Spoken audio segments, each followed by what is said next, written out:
जय श्री कृष्णा। कैसे हैं आप लोग फ्रेंड्स। आज की चर्चा जो होने वाली है शनि देव के राशि परिवर्तन से लेकर होने वाली है।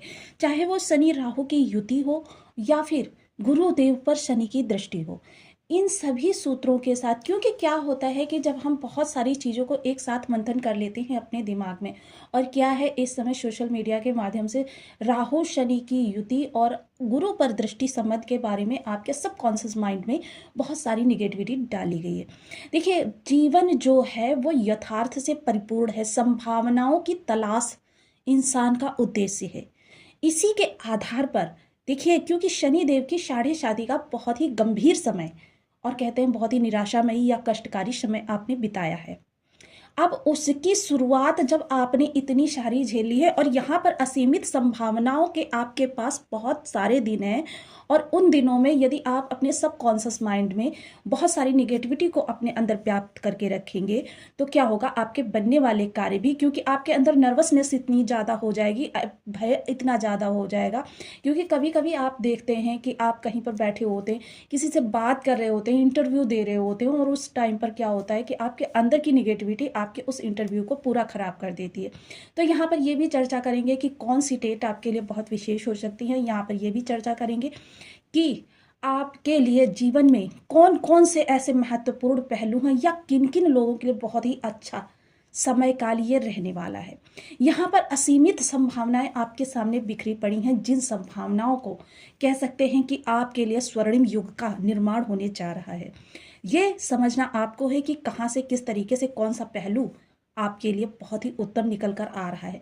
ऐसा नहीं है कि कोई भी राजयोग बनता है तो उसके साथ निगेटिविटी नहीं आती है, लेकिन निगेटिविटी को हम जब भुलाकर पॉजिटिविटी को थामते हैं, तभी हम जीवन में आगे बढ़ पाते हैं। अगर उस निगेटिविटी को पकड़कर चलेंगे तो जीवन में हमारे कभी भी कुछ भी अच्छा होने वाला नहीं, क्योंकि हर राजयोग नकारात्मकता भी लेकर आता है और हर दुर्योग सकारात्मकता भी लेकर आता है।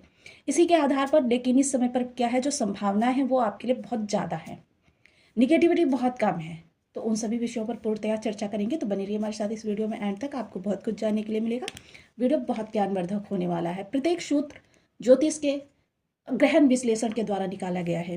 तो यदि आपकी लग्न में 10 नंबर बना हुआ है तो ये राशिफल आपके लिए है। यदि कुंडली में कहीं भी चंद्रमा के साथ 10 नंबर बना हुआ है तो ये राशिफल आपके लिए है। कुंडली ना होने की स्थिति में आप इसे नाम राशि से भी देख सकते हैं। यदि अभी तक नाम राशि के लिए देखिए, ये सब वर्ड्स लिखे हुए हैं, इनसे यदि आपका नाम स्टार्ट होता है, राशि नाम, पुकारा जाने वाला नाम, तो ये राशिफल आपके लिए है। तो आइए चर्चा करते हैं। शनि और राहु की युति हो रही है आपके पराक्रम भाव में। तो देखिए, सबसे पहले तो इस समय सोशल मीडिया पर हमने देखा है कि शनि राहु की युति के बारे में बहुत ज़्यादा आपको निगेटिविटी प्रदान की गई है। हालांकि हम मानते हैं कि राहु देव जो है भ्रम के कारक है, स्वांग रचयिता है, और आपके लिए वृद्धि कारक ग्रह भी हैं। और यहाँ पर ये भूलना बिल्कुल भी जरूरी नहीं है कि आपके लग्नेश के साथ ही गोचर कर रहे हैं। देखिए, धनेश की अगर बात करें, आपके पराक्रमेश की बात करें, अगर सुखेश की बात करें, तो इनका गोचर इनके साथ इतना महत्वपूर्ण नहीं है जितना आपके लग्नेश का, क्योंकि लग्नेश का प्रत्येक परिवर्तन आपके पूरी कुंडली को प्रभावित करता है। क्योंकि आप जब आप स्वयं भी प्रभावित होंगे तो फिर समझ लीजिए कि आपका पूरा घर का वातावरण प्रभावित होगा। तो इसीलिए घर, ऑफिस, हर जगह का आपका वातावरण प्रभावित होगा। इसीलिए सबसे पहले आपके लग्नेश को देखना बहुत जरूरी होता है। अब लग्नेश यहाँ पर आपके शुभ अवस्था में आ गए हैं, और उसके बाद भी अभी इनकी जो परिवर्तन होगा, नक्षत्र परिवर्तन, तब भी ये बहुत ही शुभ स्थिति में आ जाएंगे, जिसके कारण से देखिए राहु के साथ शनि की युति बहुत ही अच्छी बनेगी।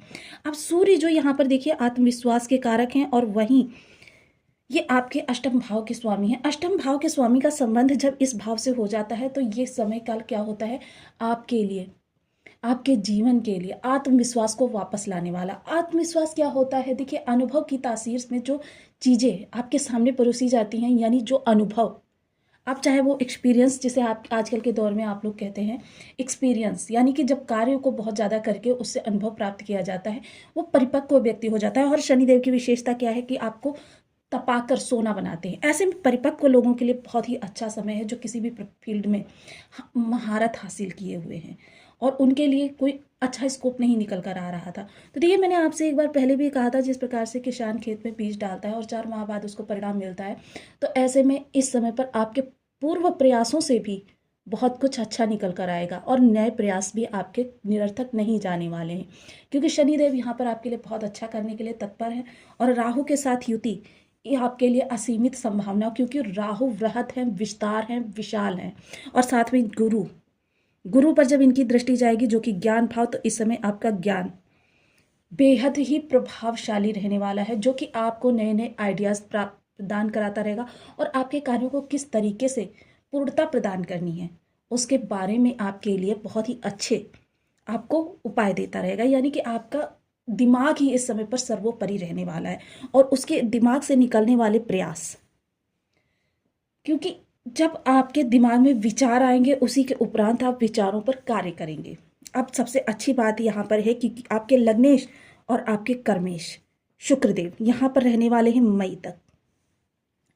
तो इनकी दोनों की जो ये युति बनेगी, यह ज्योतिष में बहुत ही उत्तम आपके पराक्रम को सही दिशा देने के लिए और आपको महाधनपति बनाने के लिए यह यहाँ पर, क्योंकि ये आप क्या है, ये आपकी बर्थ चार्ट का प्रथम उपचय भाव है। प्रथम उपचय भाव में इस प्रकार की युति बनना सौभाग्यशाली है समय है।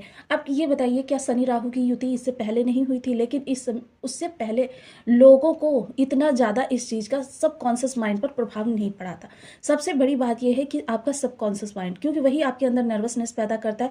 जिन कार्यों में आप पारंगत होते हैं उन्हीं कार्यों में आपकी गलतियाँ निकलवाता है।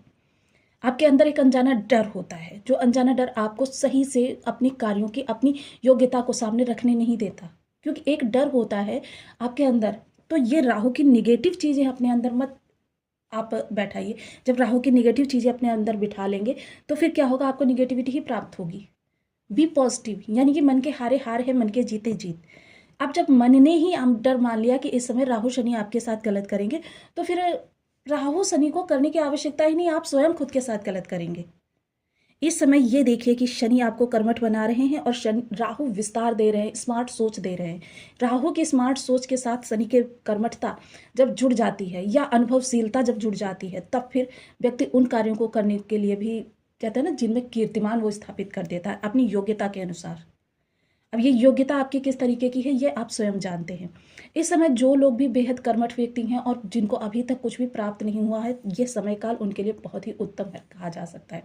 सूर्य बेशक आपके अष्टम भाव के स्वामी हैं, लेकिन अष्टम भाव आपकी बाधाओं का होता है और अष्टम भाव आपके आत्मविश्वास को, सूर्य आत्मविश्वास के कारक है, आत्मविश्वास में कमी करता है।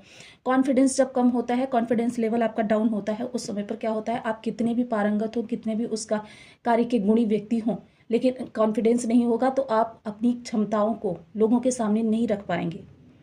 ऐसे में क्या होगा कि आपको अकर्मण्य मान लिया जाता है। तो ये चीज़ें अपने ऊपर हावी ना होने दें, आपके लिए ये समयकाल बहुत ही उत्तम होने वाला है। गुरु की अतिचारी चाल की झलक आपको अभी प्राप्त हो रही है, क्योंकि गुरु इसी दौरान मात्र 9 दिनों के अंदर 2 बार परिवर्तन कर रहे हैं, जिसके कारण से गुरु इस समय पर बहुत ज़्यादा तीव्र गति से चाल चल रहे हैं। जो परिवर्तन 28 दिनों में होता है वो गुरुदेव इस समय मात्र 9 दिनों के अंदर कर रहे हैं। तो इस कारण से क्या होगा कि गुरु की अतिचारी चाल का प्रभाव भी यहाँ पर पड़ेगा। ये शनि की जो मंद गति की प्रवृत्ति है, इसको प्रभावित करेंगे गुरुदेव। और गुरुदेव की नवम दृष्टि अमृतमयी दृष्टि, क्योंकि गुरुदेव की अमृतमयी दृष्टि, देखिए गुरुदेव की दृष्टियों के बारे में हम पहले भी चर्चा कर चुके हैं। गुरु की पंचम दृष्टि जो होती है वो आपके कर्म को दर्शाती है और ये 30+ को प्रभावित करती है। गुरुदेव की सप्तम दृष्टि जो होती है वो आपके भाग्य को दर्शाती है और ये 45+ को दर्शाती है। और गुरु की नवम दृष्टि जो होती है ये 60+ को दर्शाती है। और गुरु की नवम दृष्टि का प्रभाव ऐसा नहीं है सिर्फ 60+ को ही प्रभावित करेगा। गुरु की नवम दृष्टि का प्रभाव उन लोगों को भी प्रभावित करेगा जो लोग कर्मण्य रहते हैं, कि कभी भी जो निरर्थक नहीं, अपने ज्ञान को बढ़ाने में हर समय रहते। यानी कि ऐसा नहीं है कि आप पढ़ते लिखते ही रहें। सपोज कीजिए आप आईटी फील्ड में हैं, आईटी फील्ड में कुछ नई नई टेक्नोलॉजी आ रही हैं। अगर आप आईटी फील्ड में नई टेक्नोलॉजियों की और नहीं अग्रसर होंगे, उनको सीखने का प्रयास नहीं करेंगे, तो फिर क्या होगा कि आपका ज्ञान जो है आधा अधूरा रह जाएगा और आपको उस हिसाब से रिस्पॉन्स नहीं प्राप्त हो पाएगा, या आप अपनी एबिलिटी को उस योग्यता तक नहीं ले जा पाएंगे जो कि आजकल के दौर में ज़रूरी है। या फिर सपोज कीजिए आप मेडिकल लाइन में हैं, मेडिकल लाइन में आप पुरानी पद्धति को लेकर चलते रहेंगे, तो फिर आपके लिए कुछ भी अच्छा नहीं होने वाला, क्योंकि राहु क्या है, आपके लिए स्मार्ट सोच लेकर आते हैं, स्मार्ट वर्क, स्मार्ट चीज़ें, स्मार्ट लुक, तो ये सारी चीज़ें आपको समझनी बहुत ज़रूरी है। सबसे बड़ी बात इस दौरान क्या है, मैंने बहुत से ऐसे लोगों से बात की है कि उनके सबकॉन्शियस माइंड पर क्या है कि भाई मेरी कुंडली देख लीजिए कि ऐसा है कि इस समय पर शनि राहु की युति चल रही है, तो मेरे साथ नेगेटिविटी निकल निकल कर आ रही है। नेगेटिविटी वो शनि राहु नहीं कर रहे हैं, नेगेटिविटी आप कर रहे हैं, क्योंकि हम आपको पहले भी बता चुके हैं कि पराक्रम के आगे भाग्य को क्यों रखा है। ज्योतिष के विदों ने, ज्योतिष के जो मर्मज्ञ थे वो बहुत ही गहन गूढ़, कहते हैं कि जितने बड़े वो ज्ञाता थे, आजकल तो मुझे नहीं लगता कि कोई भी उस लेवल का ज्ञान रखता है। तो जितने बड़े वो ज्ञाता थे उन्होंने बहुत सारी चीज़ें कि आप निरंतर प्रयास करके उन चीज़ों को भी अपने लिए अनुकूल कर लेते हैं जो आपके भाग्य में होती ही नहीं है, कि कर्म के आगे भाग्य को सदैव ही झुकना पड़ता है। लेकिन कर्म आपके किस लेवल के हैं ये चीज़ें आपको निर्धारित करनी है कि आपको अपने कर्म को किस लेवल तक जाना है। हालांकि देखिए कुछ विशेष उपाय होते हैं जिनको करके कि हम अब उनमें थोड़ी सी अपने लिए सकारात्मकता लेकर आते हैं, क्योंकि साइंस भी देखिए इन चीज़ों को प्रूव करता है कि आपके ऑरा के अंदर जो निगेटिव किरणें होती हैं वही ब्रह्मांड से आने वाली किरणों को नेगेटिव बना देती हैं आपके लिए, क्योंकि ब्रह्मांड से जो तरंगे आ रही हैं वो तो एक जैसी ही पूर्व ब्रह्मांड के लिए आ रही हैं। ऐसा नहीं है कि मेरे लिए दूसरी आ रही हैं, आप लोगों के लिए दूसरी आ रही हैं। किंतु क्या है, जो ये हमारे ऑरा में, ऑरा मंडल जो जन्म के समय ही निर्मित हो जाता है हमारी जन्म समय के नक्षत्रों के आधार पर, इसमें देखिए हर ग्रह की किरणें होती हैं, चाहे वो शुक्र हो, चाहे वो बुध हो, चाहे शनि हो, चाहे राहु हो, कोई भी ग्रह हो, हर ग्रह की किरणें हैं। जो उस समय निगेटिव थी वो निगेटिव मेरे साथ पूरे जीवन तक रहने वाली है, जब तक कि उसके कुछ विशेष उपाय ना किए जाएं। उपायों को करने का भी, क्योंकि साइंस भी इस चीज़ को प्रूव करता है, जब हम किसी विशेष मंत्र की चैंटिंग करते हैं तो हमारे मुख से निकलने वाला वो जो ध्वनि मंडल होता है वो उस ऑरा मंडल को प्रभावित करता है, जिसके प्रभाव से क्या होता है, वो निगेटिव किरणें जो निकलती हैं उस ऑरा से, वहाँ पर जो किरणें दूसरी आती हैं, क्योंकि ऐसा नहीं है कि 9 ग्रह हमको प्रभावित करते हैं, हमारी कार्य क्षमता को प्रभावित करते हैं, हमारी वाक शक्ति को प्रभावित करते हैं, हमारे कार्य शैली को प्रभावित करते हैं, हर चीज़ को हमारे प्रभावित करते हैं 9 ग्रह। अब तब जब 9 ग्रह हमारे पूर्ण जीवन को प्रभावित करते हैं, ऐसी स्थिति में जब वहाँ से जब किरणें निकलती हैं तो उस स्थान को ऑक्यूपाई जो किरणें करती हैं वो होती हैं पॉजिटिव तरंगे। और उन पॉजिटिव तरंगों के साथ जब हम आगे जीवन को चलते हैं तो क्या होता है, ग्रह की, क्योंकि वो हमारे ऑरा की किरणें जो हैं, तरंगे जो हैं वो पॉजिटिव हो चुकी है, उसके बाद लाइफ टाइम हमें पॉजिटिविटी ही प्राप्त होने वाली है। ऐसा नहीं है कि बाद में फिर वो निगेटिव, हाँ अगर हमने उस हिसाब के कर्म कर दिए कि फिर से वो निगेटिव हो जाए तो फिर आपके लिए। अब यहाँ पर शनि के लिए अगर हम चर्चा करें तो शनि देखिए एक बेस्ट टीचर हैं, जिन्होंने 7.5 के 3 चरणों में आपको बहुत ज़्यादा तपाया है, बहुत ज़्यादा। शनि क्या करते हैं, बेस्ट टीचर हैं और अपने जातक को अनुभव की भट्ठी में झोंक कर उसे खरा सोना बनाते हैं। और इस समय आप खरा सोना बन चुके हैं, तो प्लीज़ इस समय पर अपने सबकॉन्शियस माइंड में किसी भी प्रकार का डर ना बैठते दें। इस समय सिर्फ यही सोचें कि आपके सामने अपार संभावना है, क्योंकि आपका कर्म भाव और आप स्वयं दोनों एक दूसरे से पूर्ण रूपे अटैच हैं। मई तक 6 जुलाई एक ऐसा समय काल होगा जब इन दोनों ही ग्रहों का आपको प्रभाव अभी से मिलने प्रारंभ हो जाएंगे, लेकिन 6 जुलाई तक इस योग का प्रभाव रहने वाला है। 6 जुलाई तक ये योग आपको प्रभावित करेगा और 6 जुलाई तक आपके लिए, और सूर्य का यहाँ पर होना क्योंकि अचानक का भाव है, आपके लिए अचानक के प्रभाव निकल कर आएंगे, अचानक संभावनाएं खुलेंगी आपके सामने। अचानक संभावना खुलने का समय ये होगा, काल ये होगा कि आपके जीवन में चमत्कार जैसी समृद्धि आएगी, और समृद्धि इस तरीके की आएगी कि जिसको आप संभाल नहीं पाएंगे, क्योंकि ये आपके शनि का विशेषता होती है कि देते नहीं हैं तब तक देते नहीं हैं, और देते हैं तो छप्पर फाड़ कर देते हैं। तो देखिए इन सब चीज़ों को ध्यान में रखते हुए आप थोड़े से उपायों की चर्चा कर लेते हैं, क्योंकि उपाय बहुत ज़रूरी होते हैं जो कि हमें धार्मिकता से जोड़ते हैं, आध्यात्मिकता से जोड़ते हैं। और गुरु का अगर आपको बहुत अच्छा प्रभाव चाहिए, केतु का बहुत अच्छा प्रभाव चाहिए, शनि आपके कार्यशैली को, शनि उपाय नहीं मांगते आपसे, शनि कहते हैं अपनी कार्यशैली को सुधार लीजिए, मैं अपने आप आपके लिए अच्छा हो जाऊंगा। जो गुरु के आप जितना ज़्यादा धार्मिक रहेंगे, इनके आपको पॉजिटिव प्रभाव मिलते रहेंगे। शनि के लिए देखिए कभी भी किसी का हक का हनन ना करें, किसी के लिए आप शब्दों का प्रयोग ना करें, कठोर वचन ना बोलें, क्योंकि यदि आप सामने वाले को, क्योंकि शनि का कहना है कि मानव मात्र जो है वो, शनि एक कमजोर तबके के कारक है, शनि समाज द्वारा सताए हुए वर्ग के कारक हैं, रक्षक हैं।